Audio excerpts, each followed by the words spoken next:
Braves coach, Coach Ken Anderson, coming in for a hardcore Braves. I got my main man Ryan, 7-0 homestand. I don't have to ask, but how you doing tonight? Fantastic, man. I mean, there ain't nothing to complain about right now. We're up. We're on a 7-game winning streak. We're in the second seed of the playoffs right now. Team's playing really good. They're hitting good. They're pitching good. They're playing defense. I mean, they played a complete homestand, Coach. There's not anything that I can really complain about if I'm being honest. If you want to go ahead and nitpick guys, chat by all means be my guest. But these guys played very good baseball this weekend or this week. How about you, buddy? I'm good, and a couple of our friends are nitpicking, and we'll let them do all the nitpicking. We're not going to do it. We're talking about Dawson and Brian. Y'all go ahead and nitpick all you want to, but that's fine. So they're 7-0 homestand, first time since 2013, and we've had some really good teams at Truist. So it's kind of surprisingly we have not pulled off a homestand like that. But to CJ's point, it's hard to sweep the 4-game series. Is why. So I found it surprising. I guess I go to the games all the time too. You follow them every day. I didn't realize we hadn't been able to do that in Truist yet, but that's a pretty good sign. It's been 13 years since we had a 7-0 homestand. That's a really good sign, especially I keep coming back to it. But the way they came in, right? They were coming off that not horrible road trip, right? Baltimore was good. Came in, we barely escaped New York with a win, and we were coming back with our tails tucked between our legs. But then we go out there and we just ball out, and we get 7 in a row. I mean, hats off to the guys, man. I remember us on the podcast after New York that we were like they need to get a little come to Jesus meeting, and hopefully that it was just everybody was tired and they were ready to get home, and it looks like being home for 7 days really rejuvenated the guys because my gosh, they were playing like their lives depended on it. They played great. Yeah, and the good thing is they're home a lot. They're home 22 days out of 31 in the month of August. So hopefully this bodes well for the rest of the month. We'll get right to it. The Marlins come in fighting for their lives. They did an interesting thing. They stood pat at the trade deadline. They sold Liam Hicks, but and they sold Walker, but they pretty much said, we're just going to stand because our young kids are ahead of schedule. We get to game one on Tuesday. A lot of new faces in the crowd. But one of the things that's come out is Grant Holmes and the rest of the starting staff. We didn't look at it this way when the trade deadline happened, but it's been brought up by Walt Weiss and the pitchers. They took it as a pat on the back, and I guess they don't want to let down AA. Grant Holmes had his best start of the year. I mean, best start of the year. He threw fantastic. He looked unhittable. Actually got into the seventh inning. He pitched 6 innings. The leadoff hitter got on base. Um, Bravo, Grant. I mean, if you're going to pitch with your chip on your shoulder, I'm all for it because this guy here who pitched Tuesday night can be a starting pitcher. Yeah, he pitched great, right? I mean, God, he went out there. I'm pretty sure when Walt pulled him in, what was it, the seventh inning? I think it was the seventh inning they pulled him. He Yeah. was at like 60 something pitches, He got to 71. Yeah. 71 pitches. If the Braves offense did anything for him, he would have kept going. Grant might have thrown at seven. I think he would have gotten through seven. He might have been in the 8 inning territory that game because of how well he was throwing the ball. So, I mean, hats off to Grant. I do remember CJ talking about, might have been Frenchie. One of those two were on the call that night, and they were talking about how well he was mixing his stuff early in the game. And this was the game Sean was behind the plate, or was Yes. it Baldy? Baldwin's behind the plate in this one. Baldwin. Well, kudos to Drake for calling pitches and making sure that he was mixing it up a whole lot better because he threw lights out. Curveball was really good. They found that early on and they rode that. Poor Owen Casey got screwed into the ground about 3 times chasing that thing for a strikeout. So he looked extremely well on the mound. Best I've seen Grant Holmes by far, maybe since the start out in Anaheim where he didn't start so good, but then got his way out of it through 6 shutout innings. So, I mean, again, really good job by Grant Holmes in this game. Yeah, he threw excellent, and the offense, the little monster, was able to hit a home run down the line, and Gusto actually pitched good for them. I was impressed with his stuff. His ERA does not show that, but I think that if he maybe changed some of his pitch mix, he could be successful. But to your point, offensively, it was an interesting game. He pitched well, but overall, I thought our approaches were okay. He was probably the best game he pitched all year for them. Yeah, for sure. For him, it was definitely the best game he's pitched all year. But I mean, the Braves had him out. What in the sixth inning? They got him out of there. I Yeah. mean, so they worked the pitch count against him. They had an approach at the plate. They executed their approach. It just turned out that Gusto was just a little bit better than they were that day, and they only could muster the home run that Ozzy provided. But they did come through later in the game, though. They did score a little bit more later. Yeah, well, the game 1-0. The big hit in the game was Austin Riley, and we said all along, even after his second at bat when he got the single, he looks so much ready in the home run. So you've been big with Austin Riley all year, trying to work him. I see a major change. I see a very relaxed. I see a hitter that's being more patient. Guys, that doesn't mean he's going to get a hit every time, okay? But I just like everything about Austin Riley. And this game, he had a good game. He did. I look. He had an approach too, right? I know I killed him on the approach earlier. The approach has been better for a while now, but he doesn't look like he's antsy in the box. It doesn't look like he's jumping at the ball. The takes have been a lot better this series. My goodness, some of the sliders he took, he was for sure swinging out of his shoes a couple weeks ago. He's still at times he's getting caught guessing pitches and he's still striking out, but the exit velocities are there. The approach is there. He's starting to drive the ball to right field more.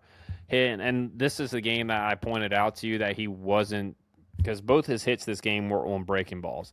Yeah. And you could tell that he wasn't sitting on the breaking ball, that he was ready for the fastball, but he adjusted to the breaking ball and he was able to smoke one back up the middle for a base hit. And then the next one, he was able to park 430 feet into the Braves' seats. So really good signs out of Austin Riley. Even in game three, he had some good signs. Again, I know he didn't get a hit, Chad. I know, but you got to worry more about the process and what you're seeing with the hitter's process more than about the end result because he can pull 110 miles an hour every single time, but he's also going to hit probably a buck 80. So, I mean, whichever, I would rather him have a really good approach, really good process because when you do those things, the results come.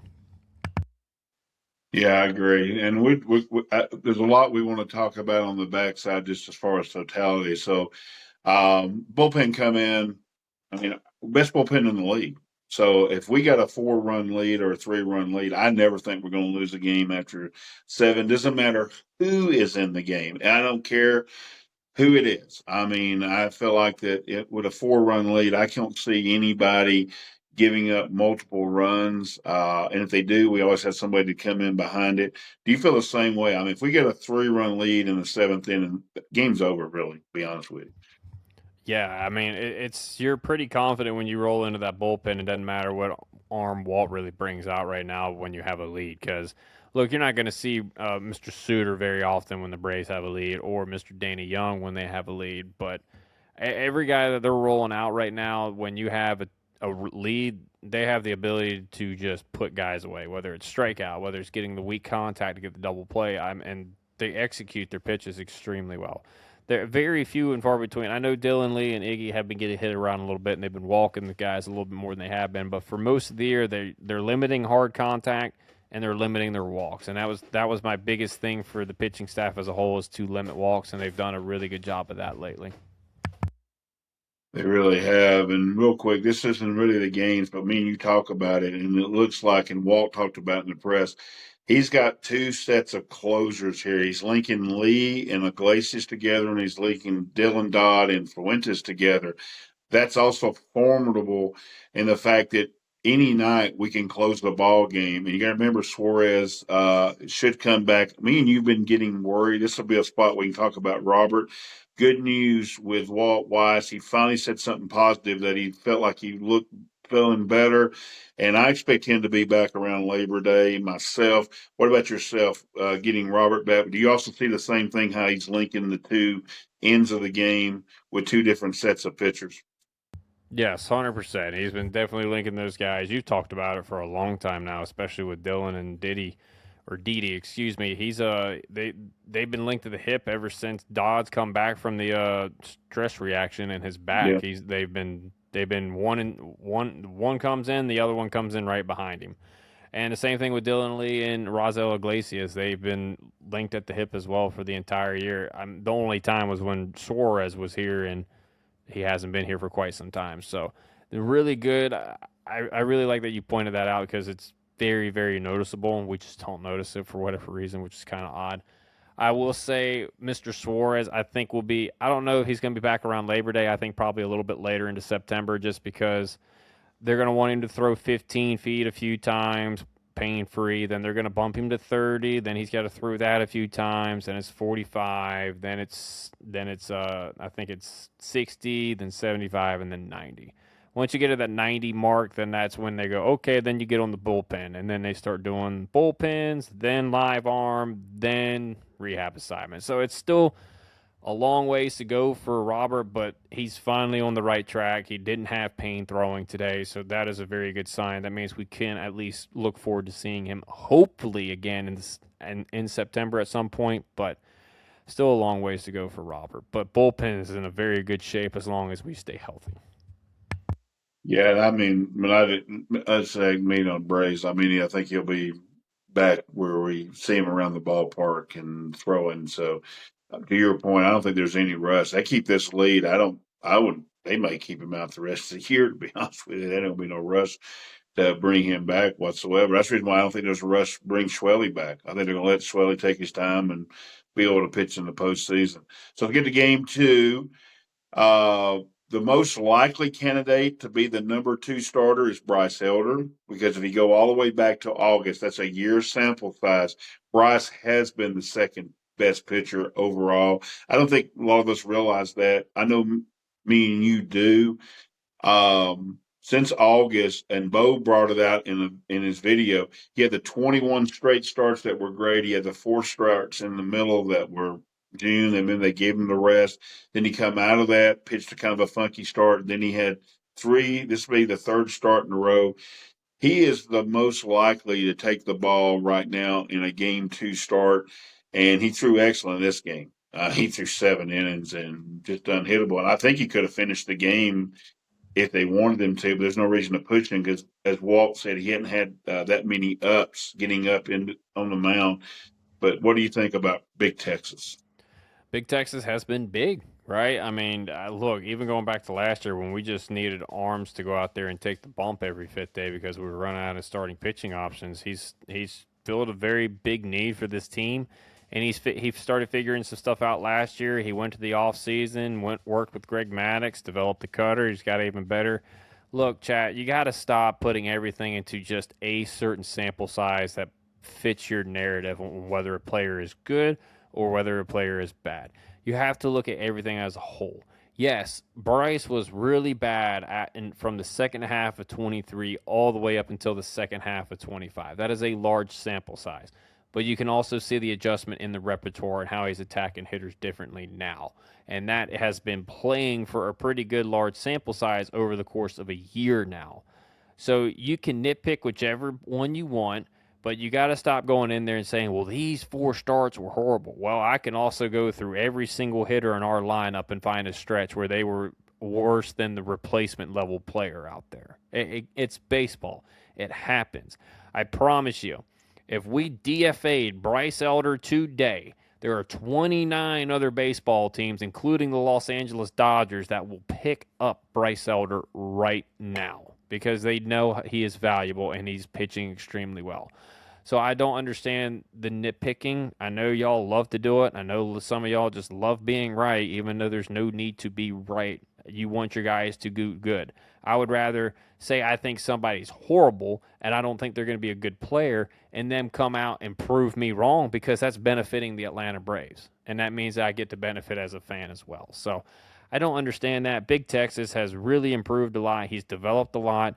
And he's what, like 25 years old still? Yeah, And he's yeah. got yeah, he's young and he's got 3 more years of control. I know that probably is not music to some of y'all's ears, but when I still have 3 years of control of a starting pitcher and he's really showing signs of developing into something special, that's really encouraging for me. And he's working with one of the best pitching coaches for him right now, and Jeremy Hefner, who loves sinker and cutter guys. Well, guess what Bryce is? He's a sinker cutter guy. He's not going to overpower you. He's got good stuff. He moves it, and he's working with one of the best guys in baseball right now to do that. So, really good stuff out of Bryce Elder, and I want it to continue, and I think it will continue. I agree. So let's get to the hitting thing. There's a couple. I'm glad we already seen it in the video if you're watching on YouTube.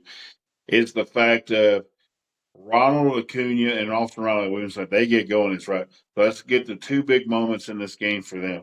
So Ronald Acuna fouls one off, and he's physically hurt. Now we give him a hard time sometimes because he always looks like he's hurt. That weird hit him. I could tell he's hurt. He normally, and this is not a knock. This is just coach. He normally kind of gives up on the bat. He did not give him that bat. He got a base hit to center field, which was really good sign. And then here comes Austin Riley, and Yuri Perez is a top level number one or two postseason starter. He throws a 99-mile-an-hour sinker barreling into Austin. That's a ball he has not hit pretty all year. He strokes it down the line. Two great signs for Ronald Acuna and Austin Riley, Ryan. Yeah, I mean, again, so in first game of the series for Riley, you saw him adjust to the breaking ball, right? He wasn't sitting on the breaking ball. He adjusted to it. The at bat had really good results. And then today, he's ready for the fastball. He was able to turn on 99 down the line and keep it fair. All year, when he's been guessing that pitch, he's been hooking it foul. But this time, he's keeping it fair. He kept his hands inside, drove it down the line. Big RBI that put the Braves on the board early and got the offense going, because I know everybody who loves to say Austin Riley cannot hit with runners in scoring position, that he apparently takes a sick day when that happens every time. Well, he can hit with runners in scoring position. He just doesn't do it all the time. So, and then Ronald, as you said, we definitely get onto Ronald for being a little bit of a baby when it comes to pain. I don't think it's any secret that Ronald doesn't like pain, and that's okay. There's nothing wrong with that. People are people. Everybody's different. Not judging, just saying. But for him to buck up and get a base hit right back up the middle of a 99 miles an hour bearing in on him was good, and we needed to see that. And he stayed out there the whole game, played the entire game, ran the bases really well. So, I mean, again, really good signs for Riley and Ronald. We need both of those guys to be the players that they can be if we want to go deep in October and have the year that we think we can have, Ken. Yeah, we'll finish it up with the fact that Mauricio Dubon all series had a big series, and he's just amazing. He hits like 100, 20 with nobody on base. Somebody gets on base, he's going to hit 400. So they finish out the game, another good win, and so they move on and chance to sweep, and they send Martin Perez, who's also pitched well. Now we have an interesting situation. Martin goes 3 innings. I think he's fixing to do the same thing Bryce and Grant did to the Marlins. Rain hit, so he ruins his start. But we'll give you the stat line. The Braves gave up one earned run in 16 innings by the starter. Again, one earned run in 16 innings by the guys that y'all all freaked out, including myself.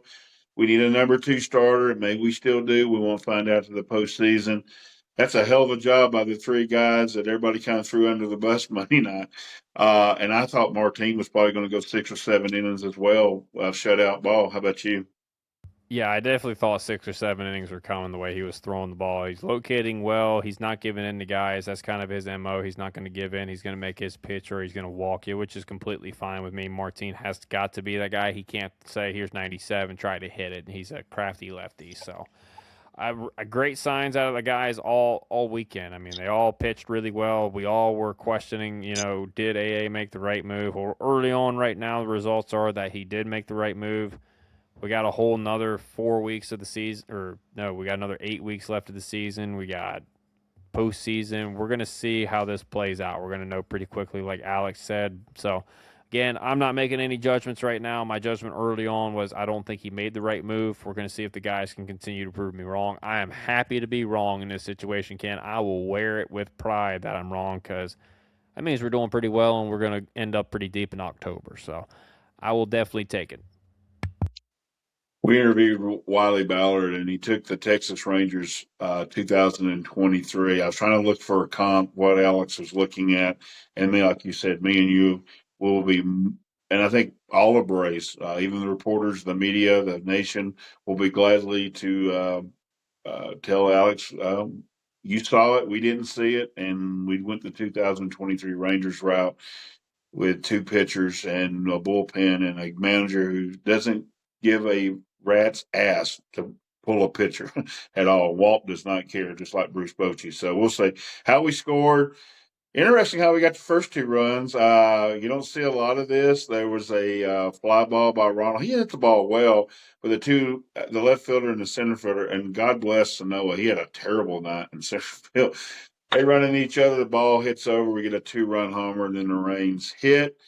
And then Matt Olson adds a bomb into the Express Water Falls for a third run. And then Ronnie adds another homer in the game. I mean, it was just Rake City. I mean, Mauricio had 3 hits, Michael had 3 hits, Matt had 2 shots. I mean, the lineup all the way up and down. Lane Thomas, he shows what he can do against left-handed pitching, man. They brought that left-hander in, and he's not that bad of a left-hander, and he has to let Luke P. Great swings. He's going to kill somebody tonight. You can't say a bad word about the offense tonight, and just pick what you want to, and it's a potpourri of hitting the baseball tonight, Ryan. This whole series, man, they did a great job. They had a game plans. They went out there. They executed, even when it was a number one type starting pitcher like Yuri Perez. They just went out there and absolutely just executed a game plan against them. So, hats off to the offense for getting back to what makes them very, very good, and going out there and just absolutely wearing down pitchers, making sure that they're getting the pitch that they want and driving the ball. A lot of middle backside, if you notice this series, a lot of middle backside, which is what you needed to see. So carry that, carry that the rest of the way, all the way into October. Carry it for the rest of your careers. If you guys do that, you have those game plans, you have those type of swing decisions, and you execute those swings, you're gonna come out way more on top than you will on the bottom, man. There's nothing I can say negative. I'm sure some of you guys have something out there negative on one of the few guys, or AKA shortstop or AKA DH. Which, by the way, we're going to get into the DH situation when it comes postseason time here in just a little bit. Me and Ken already talked about that situation, but shortstop. If you want Ha-Seong Kim to go out there and be one of the worst defensive shortstops in the National League and not provide a dang thing offensively, because he's not, he was a below average hitter in AAA. How do you think that's going to translate into the big leagues? It's not. They're telling you they don't believe in Ha-Seong Kim. The only reason why he's on the team, one, probably because of his agent, Scott Boras, will probably never, ever deal with the Braves again. And he has some nice pieces that the Braves might want to talk to later on in their careers. And two, because I can't even think of another reason why. It's just Scott Boras. There's really no other reason why to keep Ha-Seong Kim. It's $20 million. I don't care how Alex I tries to don't do care. that. You've already Well, wasted I'm just 16 saying. of it. I'm just saying. I get it. I know we don't care for whatever reason. Terry McGurk cares, and he's keeping I'd look it. at Terry and say, Terry, brother, he already stole 16 million. You might as well just go ahead and give him the other four. It don't matter. I But understand that, but I I get mean, it. we can sit here and keep barking at the moon, but there's if Braves fans don't realize that Hassan Kim is on this roster only because two reasons: he's a Scott Boras agent, and he's owed a lot of money, and they're just not going to do it. They're just I'm going gonna to do it. fight way through it. Yeah, it's It crazy. will change during postseason. I will guarantee you that. Postseason, Walt don't give a shit. He don't care how much money you're making. They're trying to go win a World Series, and that dude does nothing to help. So get off the high horse of Ha-Seong Kim. Your guys are not right about it. He doesn't look good at the plate. Hell, he doesn't even look good at the plate batting practice when I've seen him, when people post videos there. His swing looks horrible.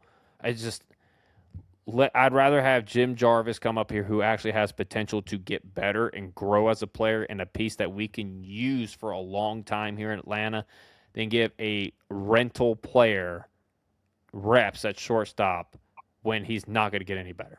You guys got to think more outside of your little statistical box and more realm of baseball.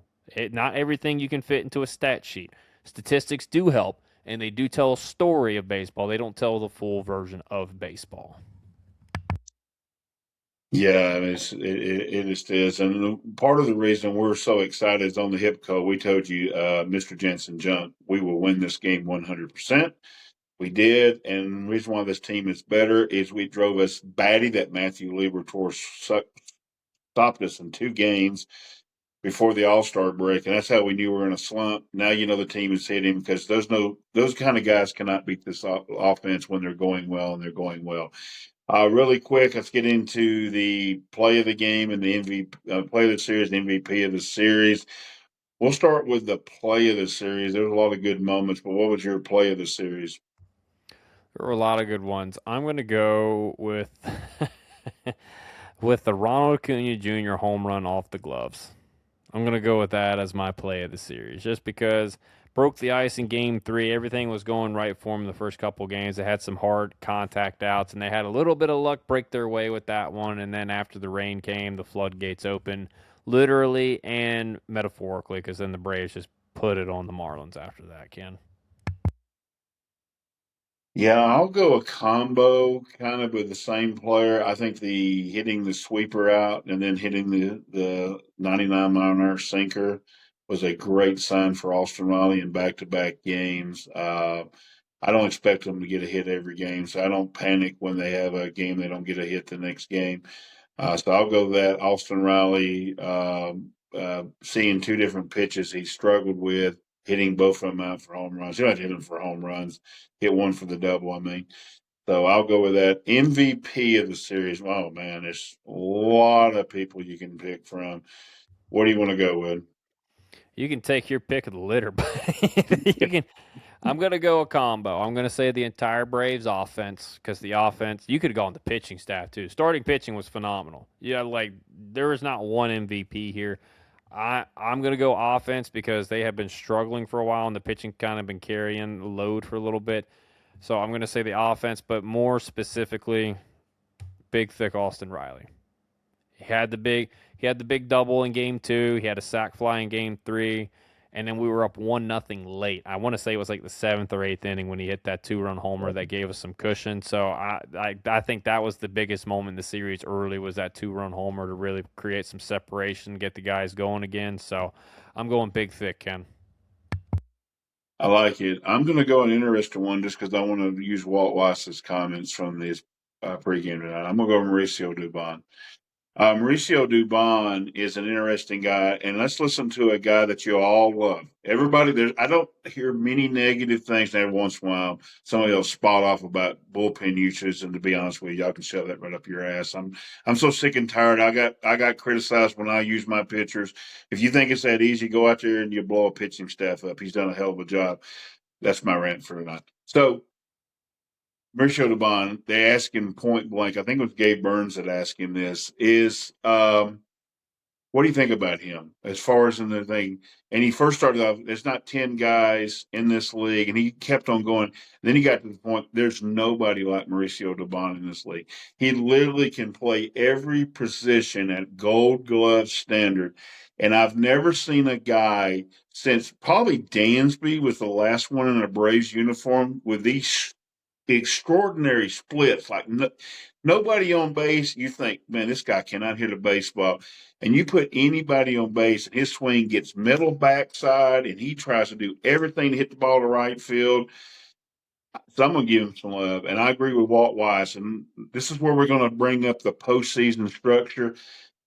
We love Brian. He's a big time faller. I go and help Brian all the time. That's Matt Olsenberger, by the way. And get off the Dom Smith thing. He's not even maybe going to make the postseason roster because I mean guys like Brewer Hicklin may come up with her. Drake Baldwin is going to be your DH in the postseason because Sean Murphy needs to catch these games in the postseason because he's a hell of a defensive catcher and a hell of a pitch framer and even a better caller of the game. Sean Murphy is going to be your catcher in the postseason in bad eight, and if he runs into a home run, he runs home. They could care less. Drake Baldwin's going to DH, and he's going to do a heck of a job. And Mauricio Dubon, get off the Jarvis and Hassan Kim, is probably going to be the starting shortstop in the postseason. They don't need all that getting there. But when we get there, that whole postseason roster is going to look different And what do you think about my thoughts that Drake Baldwin will be the DH and Mauricio Dubon will probably be the starting shortstop? Yeah, 100%. Right? Look, me and you brought it up a while ago that Drake's just, and this is nothing negative on Drake. This is his second year in the big leagues. This is his second full year catching. He's gonna learn. He's gonna grow. He's gonna get better. I don't expect him to be what Sean Murphy is because Sean's been doing it for quite some time now. But his knowledge on pitch calling, his knowledge on reading opponents' swings, is not there. And I don't think the Braves have taken the training wheels completely off yet of letting him call pitches completely. I think the Braves are still calling pitches.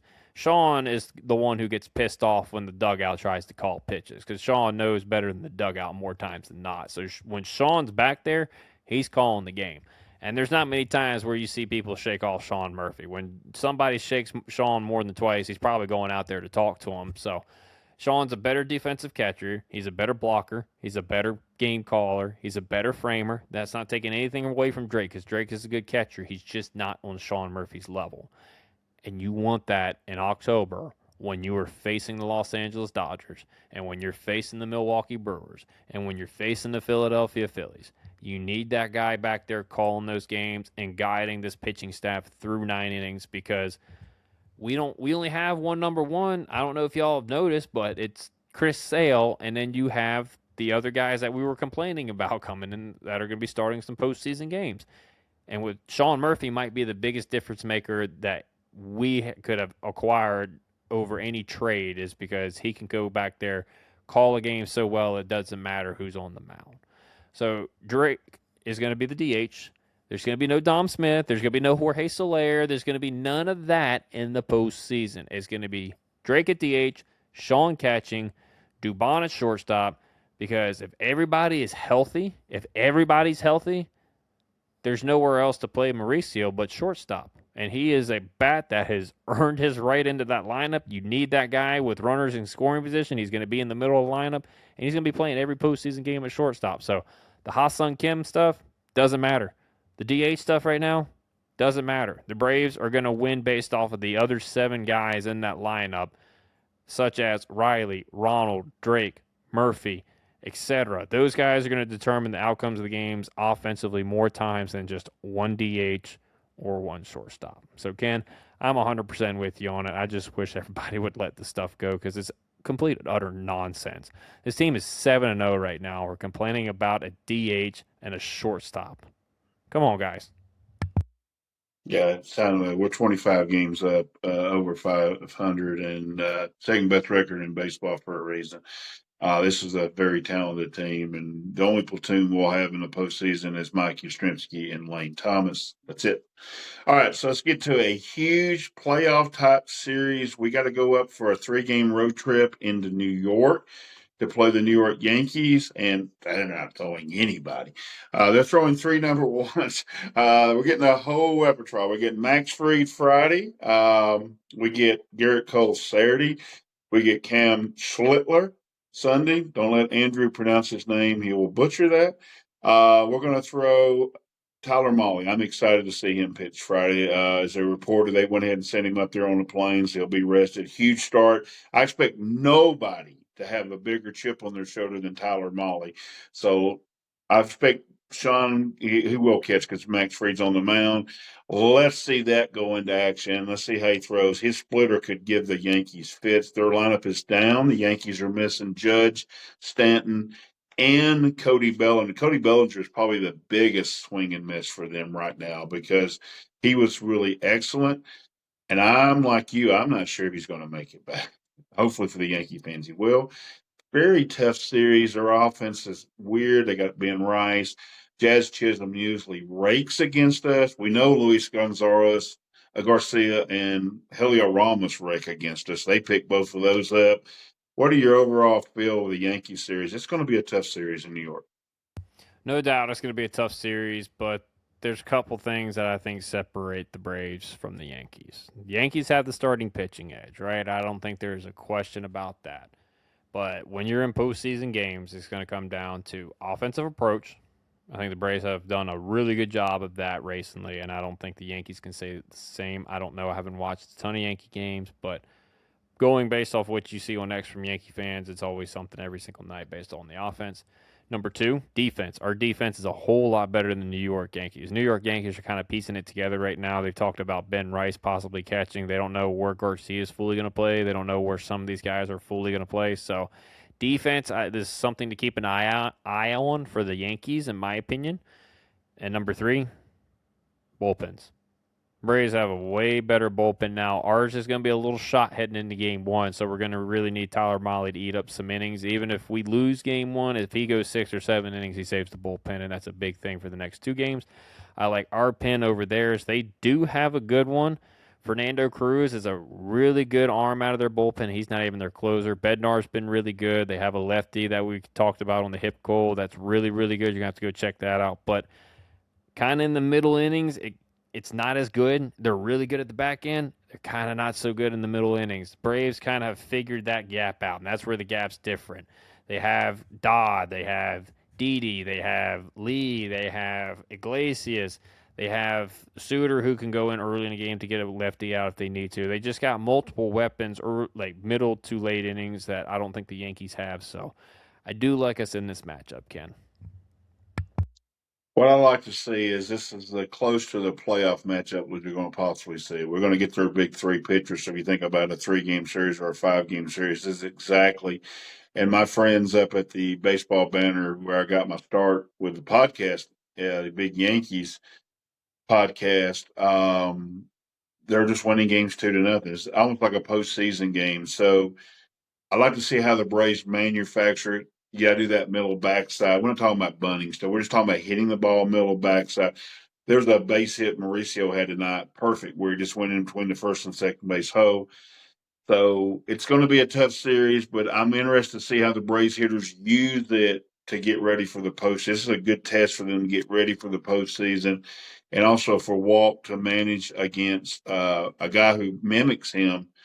Aaron Boone, a lot of passion. Anybody ever listens to their field nights in Yankee Stadium, you have to put your ears because he's gonna let it flow. I like him. He's one of my favorites. Two general managers on the hot seat for the decisions they make, in Cashman and Thopoulos. So very interesting matchup. With that said, how do you see the series panning out? You can see it going 2 out of 3 to the Yankees, 2 out of 3 to the Braves. I'm going 2 out of 3 to the Braves. I really like the way we're swinging the bats. Sean Murphy's going to call probably at least 2 of the games, so I like that. Defense has been good. Bullpen has been the bullpen. The bullpen's been good all year, so nothing to complain there. I like our chances taking 2 out of 3. I will say this: if we were swinging the bats like we were coming out of the Mets series, probably would have said no. We're probably gonna get swept, but the fact that we just put 5 runs on Yuri Perez, who's one of the top pitchers in the game, that again they've done it to top pitchers all year long. I mean, they've done it to Skubal, Valdez, Casey Mize. They just keep doing it to these guys, man. And I'm very anxious to see how they handle the big three coming in New York. These guys are probably chomping at the bit. They love the competition. I think we take 2 out of 3, Ken. I'm gonna go the other way. I'm gonna say the Yankees win 2 out of 3, and the only reason why is I'm not 100% sure how tomorrow night's going to go against Max. It worries me a little bit. I will say this too, and I said it on the hip call, and I'll say it here. Garrett Cole, for whatever reason, the bigger the game, the better he pitches, and I don't think he thinks there's any bigger game than pitching against Chris Sale, who arguably have been the two best pitchers this past decade, at least two of them. I do like our chances against Cam Schlittler because he goes just fastballs. So the way we're swinging the bat.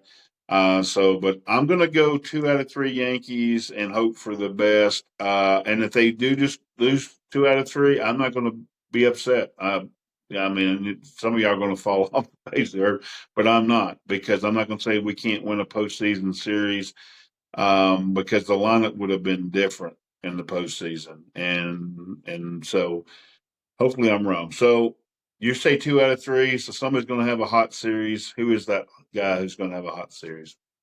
Your favorite player, buddy. Matt Olson's going to have a phenomenal series in New York. Look, he's facing his old buddy and Max Fried. I think that's going to be his toughest matchup, but he's going to get a lot of fastballs out of Garrett Cole. He's going to get a lot of fastballs out of Cam Schlittler. And I think he's going to take a couple of those deep this series, and I wouldn't be surprised if he has a big hit up against Max Fried as well, because I guarantee it, both those guys, Max is going to want to do good against the Braves. Braves are really going to want to do good against Max. It's going to be a really fun Friday night game. It's going to be really fun to watch that game. It's going to be a fun series. Yankees and Braves, no matter if they're playing here or up there, always play a great series. They have two of the best 5 fan bases in the country. Easily 2 of the best 5 fan bases. So, and the Phillies would not be in the top 5, by the way. All right, so I'm going to go the guy, and he hit one tonight, the opposite field. If you're a right-handed hitter and can hit the ball middle backside, you can hit home runs in Yankee Stadium. It's like hitting a fly ball, and nobody hits better fly balls to the warning track in Atlanta sometimes than Ronald Acuna Jr. So I think Ronald Acuna will go deep multiple times this weekend. He's my pick to click. I will say this here: Matt Olson's going to kill somebody pretty soon. I expect him, and I think it's the Mets that maybe take. So if he gets a hot series against New York, there's a chance Manny may start zoning in on 50 home runs, not just 40 home runs, because Manny is starting to hit the ball absolute. The one he hit tonight to Sanoa, it was an error, and it should have been an error. A center fielder's got to catch that, but in his defense, it was hit at him like a freaking rifle hit a ball, dude. And so I like your pick, Matt Olson. All right, so final thoughts tonight. I love this ball team. I'll let you know that. We'll get your final thought, Ryan. I love this team. I love the way they're swinging the bats. Enjoy the series. It's going to be good baseball. And keep in mind, again, this has no meaning on October, because let me tell you, if this was October and this is the World Series, if Tyler Malley's getting in trouble in the third inning, Walt's probably going out there to go get him. He's not going to do that in a regular season game, especially with us having an 8.5 game lead over the Philadelphia Phillies right now. There's just no need to do that. So he's going to see what he's got. I'm interested to see how Tyler pitches. I'm interested to see how the Braves treat their old friend Max Fried and how we do against the other 2 aces. I think it's going to be a really fun series, man. I can't wait. I do too. My final thought is this here. We did a 4-hour MLB trade deadline, and the response was phenomenal. And we appreciate every one of the ones, especially the ones that stayed all 4 hours with us, Ryan. The response is phenomenal. Our views just keep going up. Our subscribers, our followers, y'all getting the word out. We appreciate everything about it. The more you do, the more we can do for you. There's a number I've got in my head as far as YouTube subscribers and followers. If we hit those numbers, I'm going to give away 2 tickets and a parking pass to the Dodgers series. That's one I want to give away next. But I'm just not going to give them away if unless we get to a certain number. So all you who are subscribers or anything like that, get your friends to subscribe. Congratulations to Shauna Price. She's a YouTube subscriber, also a Facebook follower. Also follows Hot Atlanta Highlights on Instagram, which is Andrew Davidson. He also follows Chop House Tea, which is on TikTok. So I was glad that Shauna won, because Shauna's one of the biggest followers we got. And so if you want to be like one of them, follow us on everything. We got to get on the Braves Hip Coil, don't we? That's what Shauna's got to join the Braves Hip I'm Coil. telling you, we're struggling over there on the Braves hip call, man. We're struggling over there. Yeah, we got to get Shauna. So she's from Atlanta. So she sent me a picture at the ballpark. She had a good time. So we're going to try to do that. So we do, but we just want to tell you how much we do appreciate y'all. So with that said, we love you, Braves Country. We're getting out of here, and let's go beat the damn Yankees. Peace. You know what, boys? You guys are going to be world champions for the rest of your life.